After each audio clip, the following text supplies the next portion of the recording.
Hi guys, welcome back to new video. ಇವತ್ತಿನ ವಿಡಿಯೋದಲ್ಲಿ ಏನಂದರೆ ನಾವು ಫಸ್ಟಿಂದ ಇನ್ನೂ ತನಕ ನಾವು ಯಾವ ರೀತಿ ಕುರಿ ಗ್ರೋತ್ ಮಾಡ್ಕೊಂಡು ಬರ್ತಾ ಇದ್ದೀವಿ, ಸೊ ನಮ್ಮ ಪ್ರಕಾರ ಯಾವ್ದು ಸರಿ ವಿಧಾನ ಅದನ್ನು ತಿಳಿಸ್ಕೊಡ್ತಾ ಇದ್ದೀವಿ ವಿಡಿಯೋದಲ್ಲಿ. ಮತ್ತು ಇಂಥ ಡೀಪ್ ಆದ ವಿಷಯ ಯಾರೂ ತಿಳಿಸಲ್ಲ.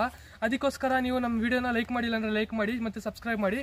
ಬನ್ನಿ, ವಿಡಿಯೋ ಸಾಕೋಕ್ಕೋಸ್ಕರ ಮಾರೋಕ್ಕೋಸ್ಕರ ನಾವು ಮರಿ ತರ್ತಾ ಇದ್ದೀವಿ. ಅದನ್ನು ನಾವು 8, 9, 10 ತಿಂಗಳು ಸಾಕ್ತಾ ಇದ್ದೀವಿ ಅಂದರೆ ಅದು ನಮಗೆ 2 ಹಲ್ಲು 4 ಹಲ್ಲು ಒಳಗೆ ಮಿನಿಮಮ್ 60 kg 65 kg 70 kg ತೂಕ ಕೊಡಬೇಕು. ಇದನ್ನು ಈ ತೂಕ ಅಚೀವ್ ಮಾಡಬೇಕು ಅಂದರೆ ನಾವು ಏನು ಮಾಡಬೇಕು ಅದನ್ನು ಪ್ರೊಸೆಸ್ ಲಾಸ್ಟಲ್ಲಿ ಹೇಳ್ಕೊಡ್ತೀನಿ. ಆದರೆ ಭಾಳಷ್ಟು ಜನ ಮಾಡೋದು ತಪ್ಪು ಏನು ಗೊತ್ತಾ, ಮರಿ ತರ್ತಾರೆ, ಸ್ಟಾರ್ಟಿಂಗಿಂದನೇ ಏನು ಮಾಡ್ತಾರೆ ಅಂದರೆ 200 ಗ್ರಾಮ್ 300 ಗ್ರಾಮ್ ಹಾಕಿ ಸಾಕ್ಬಿಡ್ತಾರೆ. ಲಾಸ್ಟಿಗೆ ಜಾಸ್ತಿ ಮಾಡ್ತಾರೆ. ಆವಾಗ ಏನು ಮಾಡ್ತಾರೆ, ನಮಗೆ ಫೋನ್ ಮಾಡಿ ಕೇಳ್ತಾರೆ, ನಾವು 1 ಕಿಲೋ ಹಾಕ್ತಾ ಇದ್ದೀವಿ, 1.5 ಕಿಲೋ ಹಾಕ್ತಾ ಇದ್ದೀವಿ, ಕುರಿ ಗ್ರೋತ್ ಬರ್ತಾ ಇಲ್ಲ, ನಾವು ಏನು ಮಾಡಬೇಕು ಸೊಲ್ಯೂಷನ್ ಕೇಳ್ತಾರೆ. ಇದೇ ಮಾಡೋದು ನಾವು ದೊಡ್ಡ ತಪ್ಪು. ಈಗ ಮರಿ ಗ್ರೋತ್ ಆಗಬೇಕು ಅಂದರೆ ಏನು ಮಾಡಬೇಕು ಗೊತ್ತಾ, ಇದನ್ನು ನಾವು ಕಲ್ತಿರೋದಾಯ್ತಾ, ಡೇ ಬೈ ಡೇ ವರ್ಷಗಟ್ಟಲೆ ನಮ್ಮ ಎಕ್ಸ್ಪೀರಿಯನ್ಸಿಂದ ನಾವು ಕಲ್ತಿರೋದು. ಮರಿ ಚಿಕ್ಕದಿರುತ್ತಲ್ಲ ಆವಾಗಲೇ ಗ್ರೋತ್ ತೊಗೊಳ್ಳೋದು. ಒಂದು 6 ತಿಂಗಳು ಒಳ್ಳೆ ಗ್ರೋತ್ ಆಗುತ್ತೆ. ನಾವು ಅದಕ್ಕೆ ಏನು ಮಾಡಬೇಕು, ಸ್ಟಾರ್ಟಿಂಗ್ ಒಂದು 15 ದಿವಸ 20 ದಿವಸ ಮಾತ್ರ 200 ಗ್ರಾಮ್ 300 ಗ್ರಾಮ್ ಮೇಲೆ ಇಡಬೇಕು. ಆಮೇಲೆ ಮರಿ ಡೈಜೆಷನ್ ಸೆಟ್ ಆಯಿತು, ಮೇವಿಗೆ ಸೆಟ್ ಆಯಿತು, ಕೈ ತಿಂಡಿಗೆ ಸೆಟ್ ಆಯಿತು, ಅದು ಎಷ್ಟು ಹಾಕಿದ್ರೂ ತಿನ್ನೋ ಕೆಪಾಸಿಟಿಯಲ್ಲಿ ಇದೆ ಅಂದರೆ ಅದು ಎಷ್ಟು ತಿನ್ನತ್ತೆ ಅಷ್ಟು ತಿನ್ನಿಸ್ತಾ ಹೋಗಬೇಕು.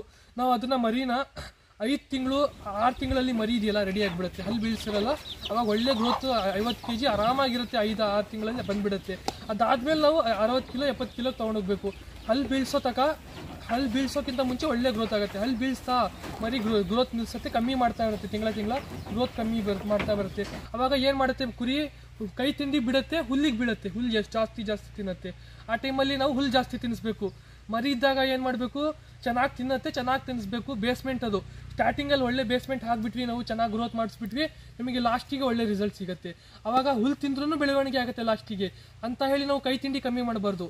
ಕೈ ತಿಂಡಿ ಎಷ್ಟು ತಿನ್ನತ್ತೆ ಅಷ್ಟು ತಿನ್ನಿಸಿ, ಅದು ಸ್ವಲ್ಪನೇ ತಿನ್ನತ್ತೆ. ಆವಾಗ ಅರ್ಧ kg 700 ಗ್ರಾಮ್ 600 ಗ್ರಾಮಿಗೆ ಬಂದುಬಿಡುತ್ತೆ ಲಾಸ್ಟಿಗೆ. ಹುಲ್ಲು ಎಷ್ಟು ತಿನ್ನುತ್ತೆ ಅಷ್ಟು ತಿನ್ನಿಸ್ಬಿಡ್ಬೇಕು. ಫ್ರೆಂಡ್ಸ್, ಈ ಸಂದರ್ಭದಲ್ಲಿ ಇನ್ನು ತುಂಬ ಜನ ತಪ್ಪು ಮಾಡೋರಿರ್ತಾರೆ. ಈಗ ಕುರಿ ದೊಡ್ಡದಾದಂಗೆ ಮೇವು ಕಮ್ಮಿ ಮಾಡುತ್ತಲ್ಲ ಕೈ ತಿಂಡಿ, ಆವಾಗ ಏನು ಮಾಡ್ತಾರೆ ಗೊತ್ತಾ, ನಾವು ಕೈ ತಿಂಡಿ ಮೇಲೆ ಖರ್ಚು ಜಾಸ್ತಿ ಮಾಡಿರ್ತೀವಿ. ಲಾಸ್ಟಿಗೆ ಮೇಯ್ತಾ ಇಲ್ಲ, ಇನ್ನೂ ಗ್ರೋತ್ ಸಿಗಲಿ ಅಂತ ಆಸೆ ಪಟ್ಟು ಏನು ಮಾಡ್ತಾರೆ ಅಂದರೆ ಟ್ಯಾನಿಕ್ಕಿಗೆ ಏನೇನೋ ಕೆಮಿಕಲ್ಸಿಗೆ ಹೋಗ್ತಾರೆ. ಆ ಮೆಡಿಕಲಲ್ಲಿ ಹೋಗ್ತಾರೆ, ಅವ್ರು 100 ಜನ 100 ಥರ ಹೇಳ್ತಾರೆ, ಏನೇನೋ ಹೇಳ್ತಾರೆ.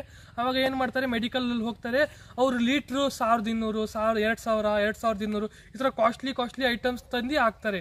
ಇದೆಲ್ಲ ಮಾಡೋದು ಏನು ಬೇಡ ಆಯಿತಾ. ನಾವು ಸ್ಟಾರ್ಟಿಂಗಲ್ಲಿ ಖರ್ಚು ಮಾಡಬೇಕು ಯಾವ್ದ್ರ ಮೇಲೆ ಗೊತ್ತಾ, ನಾವು ಕೆಮಿಕಲ್ ಅಂದರೆ ಲಿವರ್ ಟ್ಯಾನಿಕ್ಕು, ಕ್ಯಾಲ್ಶಿಯಮ್, ಮಿನರಲ್ ಮಿಕ್ಸ್ಚರ್, ಈ 3 ಮೇಲೆ ಖರ್ಚು ಮಾಡ್ಬೋದು. ನಾವು ಬೇರೆದ ಮೇಲೆಲ್ಲ ಖರ್ಚು ಮಾಡೋಕೆ ಹೋಗ್ಬಾರ್ದು. ನಾವು ಮೊದಲೇ ಮರಿ ಮೇಲೆ ಖರ್ಚು ಜಾಸ್ತಿ ಮಾಡಿರ್ತೀವಿ. ಲಾಸ್ಟಲ್ಲಿ ಅದು ಎಷ್ಟು ಕಮ್ಮಿ ತಿನ್ನತ್ತೆ ನಮಗೆ ಅಷ್ಟು ಉಳಿತು ಆಯಿತಾ. ಅದನ್ನ ಅಲ್ಲಿ ಎಷ್ಟು ಕಮ್ಮಿ ಮಾಡ್ತೋ ಅದು ಉಳಿತು. ನಾವು ಎಲ್ಲಿಂದ ನಾವು ಕೆಮಿಕಲ್ಸು, ಟ್ಯಾನಿಕ್ಸು, ವೇಟ್ ಗೇನರ್ ಎಲ್ಲ ತಂದು ಹಾಕಿ ಖರ್ಚು ಮಾಡೋದೇನೂ ಇಲ್ಲ. ಅದು ಏನೇ ತಿನ್ನಲಿ ಏನೇ ಹಾಕ್ರಿ ನೀವು, ಅದು ಎಷ್ಟು ಗ್ರೋತ್ ಆಗಬೇಕು ಲಾಸ್ಟಿಗೆ ಅಷ್ಟೇ ಗ್ರೋತ್ ಆಗುತ್ತೆ.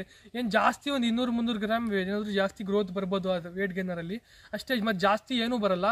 ಅದಕ್ಕೆ ಸ್ಟಾರ್ಟಿಂಗಲ್ಲಿ ಎಷ್ಟು ಗ್ರೋತ್ ಆಗುತ್ತೆ ಮತ್ತು ಲಾಸ್ಟಲ್ಲಿ ಎಷ್ಟು ತಿನ್ನತ್ತೆ ಅಷ್ಟೇ. ನಾವು ಜಾಸ್ತಿ ಏನು ಪ್ರಯತ್ನ ಪಡೋಕೆ ಹೋಗಬಾರ್ದು. ನೋಡಿ ಫ್ರೆಂಡ್ಸ್, ಈಗ ಗೊತ್ತಾಯ್ತಲ್ಲ, ನಮ್ಮ ಮರಿಗೆ ಮೇಲೆ ನಾವು ಕಾನ್ಫಿಡೆಂಟ್ ಆಗಿರಬೇಕು, ನಮ್ಮ ಮರಿ ಗ್ರೋತ್ ಇರಬೇಕು ಅಂದರೆ ನಾವು ಸ್ಟಾರ್ಟಿಂಗಿಂದ ಅದ್ರ ಮೇಲೆ ಫೋಕಸ್ ಮಾಡಬೇಕು. ಲಾಸ್ಟಲ್ಲಿ ಬಂದು ಫೋಕಸ್ ಮಾಡಿದ್ರೆ ಏನೂ ಪ್ರಯೋಜನ ಇಲ್ಲ. ಅದು ಏನು ಎಷ್ಟೇ ತಿಂದ್ರು ಲಾಸ್ಟಿಗೆ ಗ್ರೋತ್ ಏನು ಕೊಡಲ್ಲ ನಿಮಗೆ.